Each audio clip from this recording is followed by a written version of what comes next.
DAP का rate बढ़ने पर उन किसानों को ज़्यादा दिक्कत है जिन्होंने अपने खेत के अंदर, अगर आप साल के अंदर 2 फसलें ले रहे हो तो साल में 2 बैग जो डीएपी के है वो आपने डालने ही डालने हैं। क्योंकि उन्होंने अपने जो ये रूल हैं वो बना रखे हैं, चाहे उनकी मिट्टी कैसी हो, फसल ने या फिर मिट्टी ने फॉस्फोरस की डिमांड की है या नहीं की है, लेकिन उन्होंने जो 2 बैग है वो डालने ही डालने हैं। किसान साथियों, अगर आप भी इस लाइन के अंदर आते हो तो आप भी जो क्या है कि अपनी मिट्टी का नुकसान कर रहे हो। आप चाहे जितना मर्जी जोर लगा लें, आप अपनी मिट्टी के अंदर जो फसल की पैदावार है उसको नहीं बढ़ा सकते।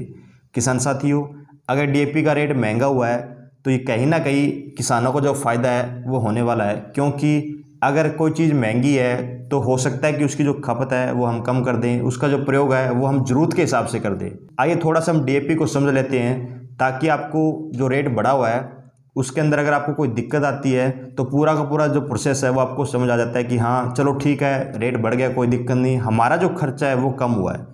किसान साथियों, डीएपी का पूरा नाम है डाई अमोनियम फॉस्फेट, यानी कि इसके अंदर 18% के अंदर नाइट्रोजन अवेलेबल है और 46% के अंदर इसके अंदर जो फॉस्फोरस अवेलेबल है। डीएपी की मैं पीएच मान की बात करूं तो इसका जो पीएच मान है वो 8.1 या 8.2 के आसपास होता है, यानी कि इसका जो पीएच मान है वो ज़्यादा है। अगर हम डीएपी को 1 बैग प्रति एकड़ यूज़ करते हैं किसी भी फसल के अंदर, तो ये टेम्परेरी तौर पर हमारी मिट्टी का जो पीएच मान है उसको बढ़ा देती है। अगर हमारी मिट्टी का पीएच मान बढ़ता है तो ये हमारी फसलों के लिए नुकसानदायक है, ना कि फ़ायदेमंद है। नुकसान क्या क्या होते हैं थोड़ा इसके ऊपर ध्यान देते हैं। डीएपी के दाने जब भी घोलते हैं तो इसके अंदर जो अमोनियम होता है वो निकल जाता है।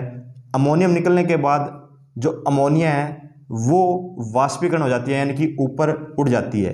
किसान साथियों, अगर कोई बीज उग रहा होता है, यानी कि बीज की जो जर्मिनेशन पावर है वो स्टार्ट हुई है, या फिर छोटी उम्र वाले पौधे हैं, अगर उनकी जड़ों के पास या फिर उस उगे हुए बीज के पास अगर डीएपी की जो मात्रा है वो ज़्यादा पड़ जाती है, तो जब इसके अंदर से जो अमोनिया निकलती है वो बीज की जर्मिनेशन पावर को ख़त्म कर देती है और जो छोटा पौधा है उसकी जड़ों को भी नुकसान पहुंचाती है। ऐसी समस्या उन किसानों के खेतों में आती है जहां पर पीएच मान 7 से अधिक है। किसान साथियों, जैसे कि उदाहरण के तौर पर अभी आपने क्या है कि धान का सीजन चल रहा है तो आपने नर्सरी तैयार करनी है। अगर आप नर्सरी के अंदर डीएपी का जो छिड़काव है वो ज़्यादा कर देते हो तो आपका जो धान का बीज है उसे उगने के अंदर दिक्कत आएगी। इसीलिए जिस भी उगे हुए बीज के पास अगर आपने डीएपी डालनी है तो कृपया करके डीएपी की जो मात्रा है वो आपको कम रखनी है, ताकि वो आपके जर्मिनेशन के अंदर किसी भी तरह की जो दिक्कत है वो ना दे। हालांकि क्या कि फॉस्फोरस जो होता है वो बीज को उगने में सहायता करता है, लेकिन उसके अंदर से जो अमोनिया निकलती है वो दूसरी तरफ से जो साइड इफेक्ट है वो भी लेके आती है। अगर आप डीएपी का प्रॉपर यूज़ कर रहे हो, कम मात्रा में यूज़ कर रहे हो, जितना पौधे को ज़रूरत है अगर उस हिसाब से कर रहे हो तो वहाँ पर आपकी जो डीएपी है किसी भी तरह का जो नुकसान है वो नहीं करेगी। दूसरा किसान साथियों क्या है कि अगर ये टेम्परेरी तौर पर मिट्टी का जो पीएच मान है उसको बढ़ा देती है। जब भी मिट्टी का पीएच मान बढ़ता है तो हमारा जो ऑर्गेनिक कार्बन है वो टूट जाता है, उसकी जो परसेंटेज है मिट्टी के अंदर वो कम हो जाती है। दूसरा क्या है कि जो सूक्ष्म जीव होते हैं उनकी भी जो संख्या है वो घटती है। सूक्ष्म जीवों का हमारी मिट्टी में बड़ा ही बेनिफिट होता है। जैसे कि अगर हम डीएपी डालते हैं तो डीएपी में मौजूद जो अमोनियम होती है उसे धीरे धीरे जो बैक्टीरिया है वो नाइट्रेट के अंदर कन्वर्ट कर देते हैं, यानी कि पौधा उस नाइट्रोजन को बड़ी आसानी से ले लेता है। लेकिन डीएपी के ज़्यादा प्रयोग से हमारा जो ऑर्गेनिक कार्बन है वो टूटता है, मिट्टी में ऑर्गेनिक कार्बन की जो मात्रा है वो कम होती है। अगर ऑर्गेनिक कार्बन की मात्रा कम हो जाती है तो वहाँ पर हमारी जो पैदावार है वो बिल्कुल कम होती है और जो बीमारियों का प्रकोप है वो बढ़ जाता है। किसान साथियों, इसीलिए डीएपी का जो प्रयोग है कृपया करके आप वो अपने मिट्टी के हिसाब से करें। जरूरी नहीं होता कि आपको 1 बैग जो डीएपी है वो डालनी है। आप डीएपी का जो प्रयोग है आज से आधा कर दें। 20 किलोग्राम प्रति एकड़ अगर आप डीएपी डाल रहे हो तो काफ़ी होती है। डीएपी के साथ में आपको क्या करना है कि जो हमारे फॉस्फोरस सोल्युबलाइजिंग बैक्टीरिया है, पीएसबी जो कल्चर आता है प्रति वर्ष, वो हमें ज़रूरी यूज़ करना है। क्योंकि काफ़ी मात्रा के अंदर जो डीएपी है हमारी मिट्टी के अंदर लॉक पड़ी है, वो किसी भी तरह से अगर हम उसके अंदर बैक्टीरिया यूज़ करेंगे तो ही जो डीएपी है, जो फॉस्फोरस है, वो पौधा ले सकता है। बिना उनके जो पौधा है वो डीएपी को नहीं ले सकता।